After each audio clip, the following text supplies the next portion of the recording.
ఈరోజు వైజాగ్ నియోజకవర్గ ప్రజలు రైతులు సంబరాల్లో చేసుకుంటున్న పరిస్థితి.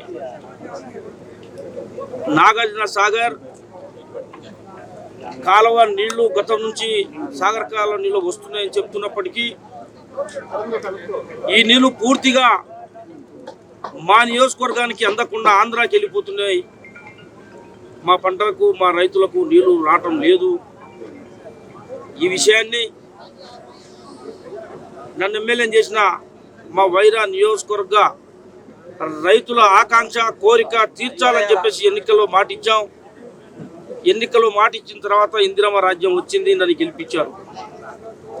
నాకు మొట్టమొదటిసారి ప్రమాణ స్వీకారం చేయగానే అసెంబ్లీలో మాట్లాడే అవకాశం వచ్చింది.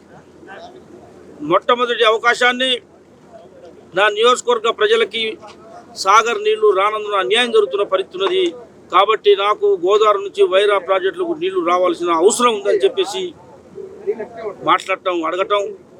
ఆ నీళ్ల ద్వారా జూలూరుపాడులో ఏనుకూరు కలిపి మొత్తం 35,000 ఎకరాలకి రాజవ కెనాల్ ద్వారా డిస్ట్రిబ్యూటివ్ కాలువల ద్వారా 35,000 ఎకరాలకు నీళ్లు అందుతాయి.